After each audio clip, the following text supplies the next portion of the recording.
Once upon a time, in a small African village called Jaja, there were three friends, Taju, Sola, and Bello. They were known across the village for being playful, full of jokes, and always getting into small trouble. But they loved each other like brothers.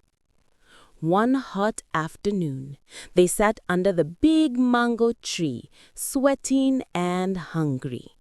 They had spent all their money playing games and eating roasted corn. Taju, I heard there's a river deep in the forest that has magical fish, Bello whispered.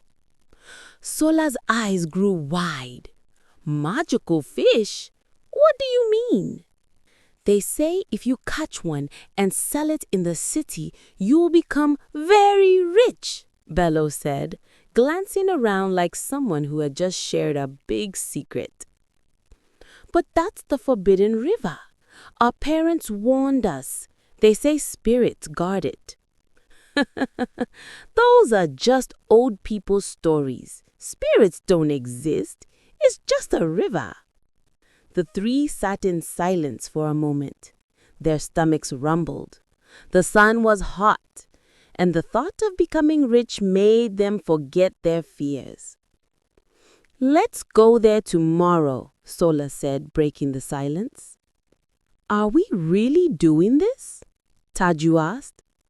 Yes, Bello said, standing up with excitement. We go at dawn. No one must know. They all shook hands. It was settled. Later that evening, Taju's grandmother saw the boys whispering and laughing. Her eyes narrowed. Be careful what your mouth agrees to in the day. Some things in this world are not for greedy hearts. The boys pretended not to hear her, but deep inside, a small fear started to grow. And so, their journey into trouble began. The next morning, before the sun was even awake, Taju, Sola, and Bello met quietly by the edge of the village. The air was cool and the birds were still sleeping. Are you sure about this? Taju asked nervously. His heart was beating fast. Sola smiled and said, Don't worry, Taju. We'll be careful. If we get the magical fish, everything would change for us. Bello was already jumping with excitement. Come on, let's go find that river. They walked through the thick forest. The trees were tall and their shadows danced on the ground. Strange sounds came from everywhere. Birds calling, leaves rustling, and sometimes a distant howl. The boys looked at each other but didn't say a word. After some time, they found a narrow path. It was covered with roots and stones. This must be the way, Sola whispered. Suddenly, Taju stopped. Wait, I think I heard something. They all held their breath and listened. There was a soft sound, like water flowing and something moving in the bushes. Bello laughed nervously and said, It's just the forest. Don't be scared. But Taju wasn't sure. He remembered his grandmother's warning. Maybe we should turn back. No way, Sola said firmly. We've come this far. As they moved forward, the forest got darker. Strange shadows appeared between the trees. Suddenly, Sola tripped over a root and fell, landing with a big oof. Bello burst out laughing. Careful, Sola, you almost scared the spirits. Sola smiled and said, If they are spirits, I hope they like clumsy boys like me. The three friends laughed together. Even though they were scared, their friendship made them brave. Soon, they heard the river. The sound of water rushing was loud and clear now. There it is, Bello said, the forbidden river. But little did they know, the river was not just water. It held secrets that could change everything. The three friends stood at the edge of the river. The water sparkled like tiny stars under the sunlight. It was beautiful, but also a little scary. Taju looked carefully at the water. This river looks normal, but my grandmother said it's dangerous. Sola bent down and touched the water. It feels cold, really cold. Bello picked up a small stone and threw it into the river. The stone sank quickly, but then the water started to bubble and swell.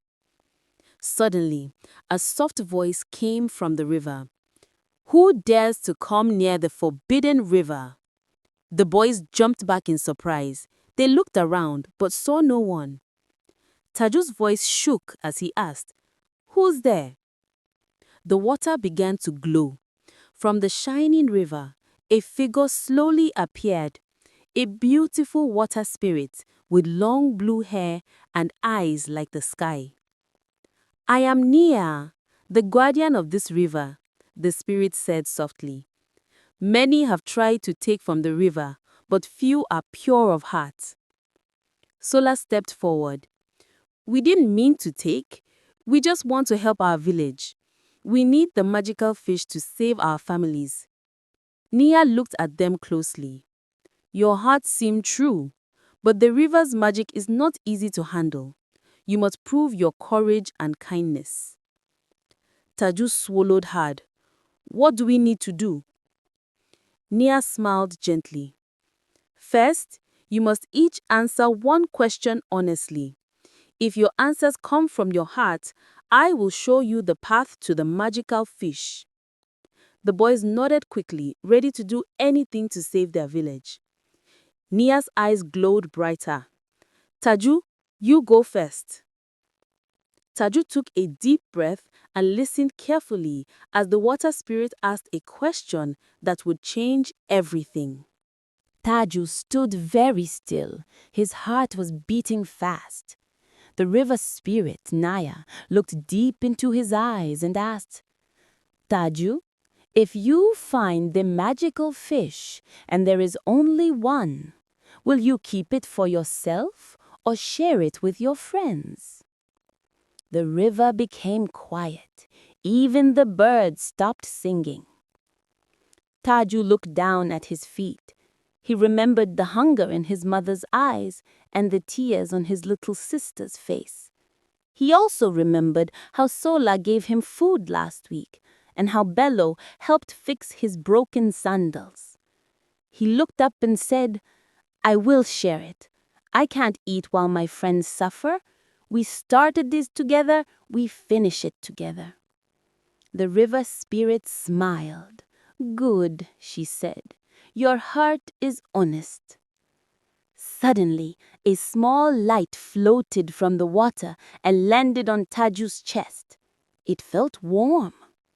"That is the light of truth. It will guide you," said Naya. Next, she turned to Bello. "Now it's your turn, Bello." Bello scratched his head. "Okay, I'm ready." Naya asked, "Bello, if the fish gives you power, will you use it to help others or to become rich and famous?" Bello was quiet. He liked the idea of being rich, but he remembered the poor old man who gave him water on a hot day, and the time a stranger helped his mother carry firewood. He looked up and said, "I will use it to help people. If I become rich, it should be because I helped others." Another light came from the water and landed on Bello's chest. "Very good," said Naya. "Now, Sola, are you ready?" Sola nodded. The air grew still again. Everyone waited for Naya's question. What would Sola say? Would his heart also be true? Sola took a deep breath as the river spirit, Naya, turned to him. The water around them shimmered gently, and the wind became still again. "Sola," Nia said softly, "if danger comes while looking for the magical fish, will you stay and fight for your friends, or will you run to save yourself?" The question hit Sola hard. He didn't answer quickly like the others. He looked at his two friends, Taju and Bello. Both of them had already proven their hearts were true. Sola thought deeply. He remembered a time when he was small and he saw a snake in the bush.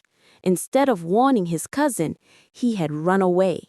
His cousin got bitten. Sola had carried that guilt for years. Now, here he was again, facing the same kind of choice. Would he be brave or afraid? Sola started, his voice shaking. I'm scared of danger, but I don't want to be a coward anymore. If trouble comes, I will stand with my friends. Even if I'm afraid, I will not run.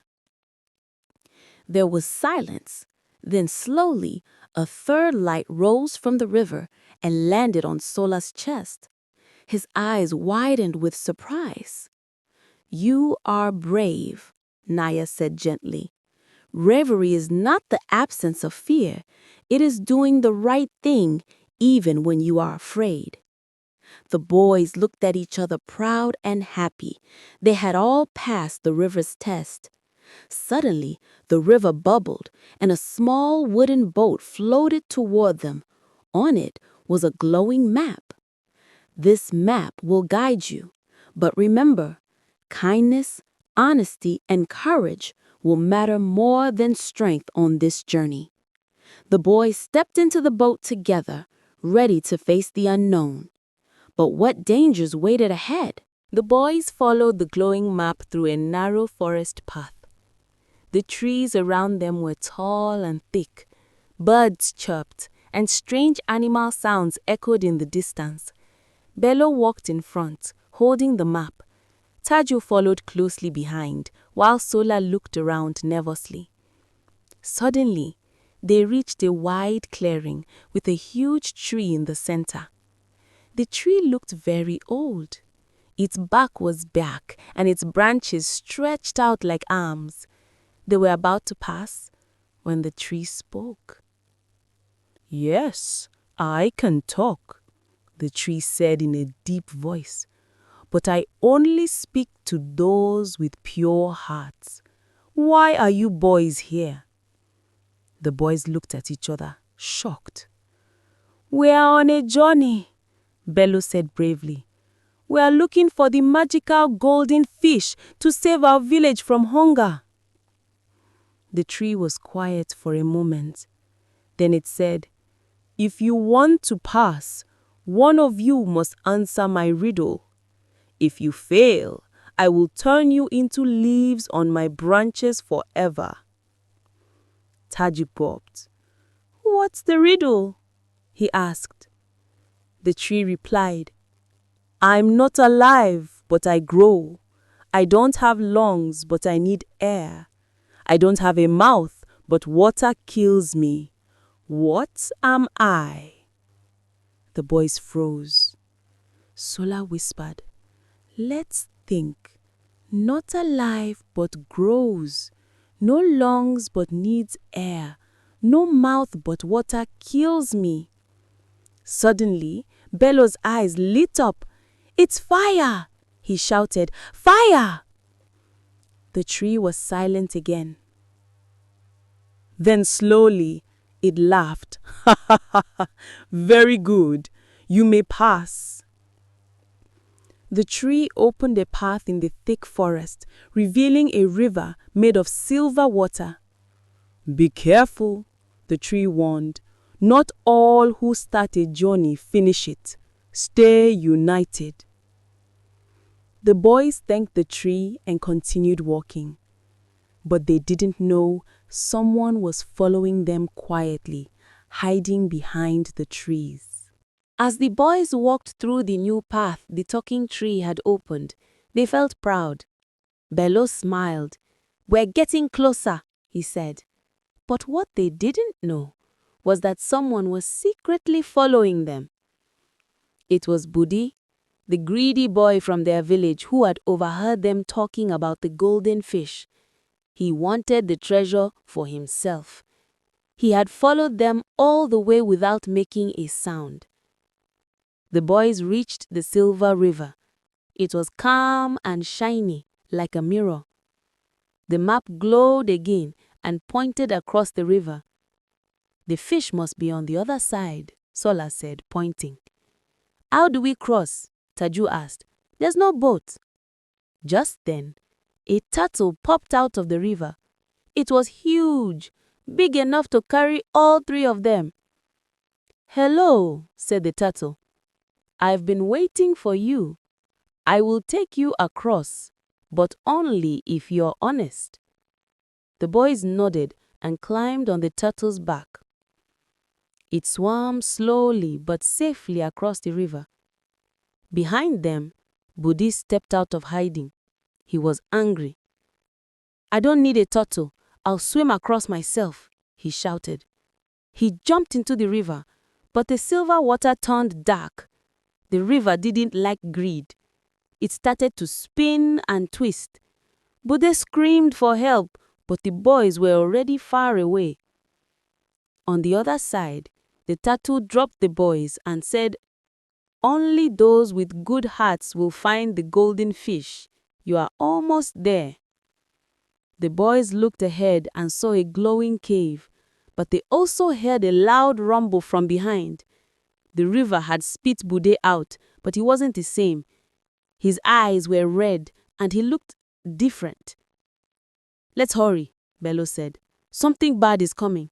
The three boys, Bello, Sola, and Taju, stood in front of the glowing cave, but there was something strange. The ground shook softly and the wind whispered like someone was speaking. We must be very close now, said Bello. Let's go in, said Taju, holding Sola's hand.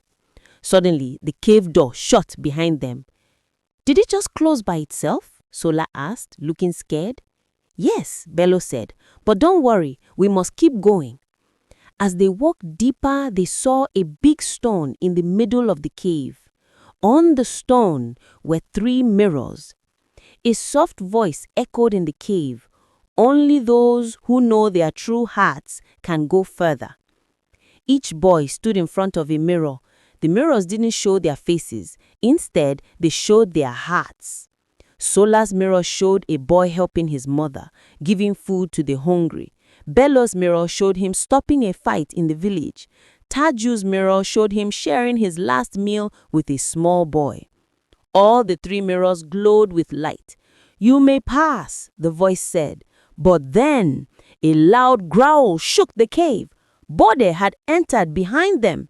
His mirror didn't glow. Instead, it cracked and showed him stealing, lying, and laughing at others. No, this can't be, Bode shouted, trying to break the mirror. But the cave pushed him back with a strong wind. Your heart is not ready, the voice said. The boys moved forward. At the end of the cave, they saw something beautiful. A pool of golden water, and in it, the golden fish. Bello, Sola, and Taju stood in front of the golden pool. The water sparkled like stars, and inside it, the golden fish swam slowly. Its body shined bright, like the sun in the sky. The boys couldn't believe their eyes. It's real, Sola whispered. The fish is real. The golden fish looked at them and jumped out of the water for a moment. As it landed back, the water splashed softly and formed words in the air. Why have you come? The fish's voice echoed, calm and deep. The boys were shocked. A fish that could talk? Bello stepped forward. We came to ask for help. Our village is poor. Our people are suffering. We heard you could grant a wish. The golden fish swam in a circle, then stopped. I can help, but only if your hearts are true. We have come with pure hearts, Sola added. We didn't steal and we didn't lie. We only want to help our people. The fish paused. Many people come here with greedy minds. They want gold, power, and pride.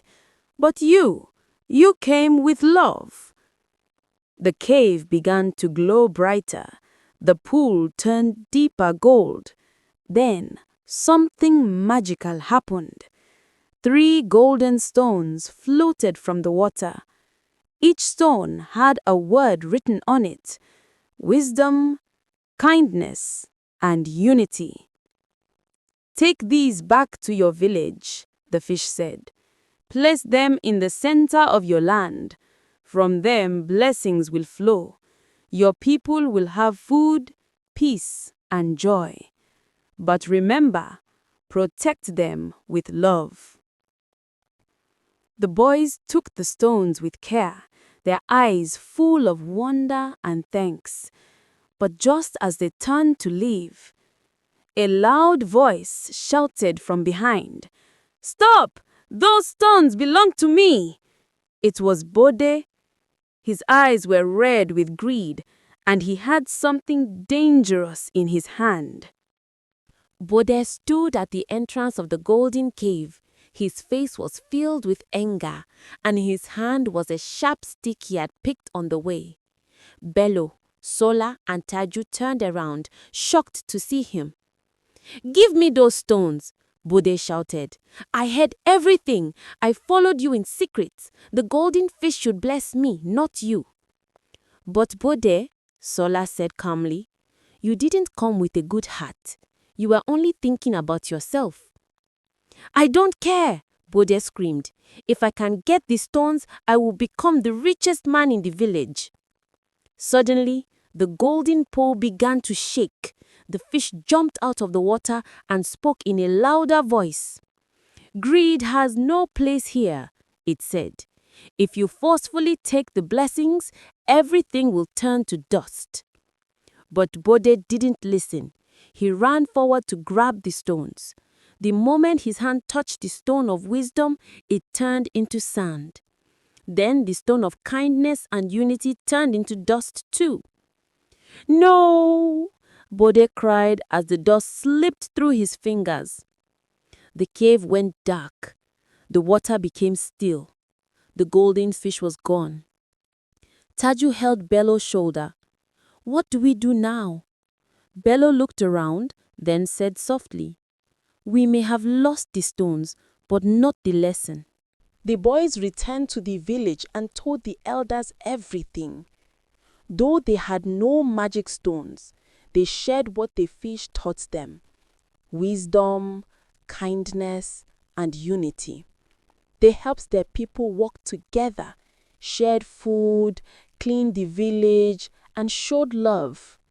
Months later, the village began to grow. Crops did well, children smiled, and peace returned. Bode, ashamed of his greed, asked for forgiveness and joined them in rebuilding. And so, without magic, the village became rich, not in gold, but in love. True blessings come not from magic, but from the goodness in our hearts. When people work together with love and honesty, they create their own miracles.